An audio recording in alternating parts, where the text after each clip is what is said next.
হুজুরেরা তাদেরকে কয়েকদিন পরে পরে প্রতি শুক্রবারে অথবা 1 মাস 2 মাস পরে পরে তৌহিদি জনতার নামে, ইসলাম রক্ষা করার নামে সোহরাওয়ার্দী উদ্যানে জামাত ইসলাম, হেফাজতে ইসলাম তারা এসে যুক্ত হবে।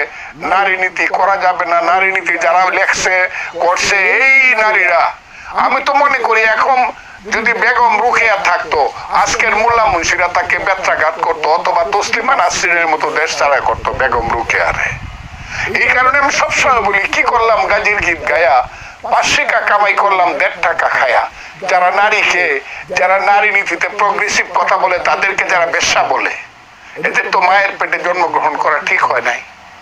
আমি তো মাকে বলবো এদেরকে পেটে ধারণ করো না মা। বা ইভেন মৌলানা মৌলভী সাহেবদের করে যে মায়েরা বোনেরা, তাদেরকে বলবো তোমরা এদের বাচ্চা পেটে নিও না, এরা তোমাদেরকে খুব ছোট নজরে দেখে। আমি খুব কঠিন কথাগুলো এই দিস টাইম ওয়ান্স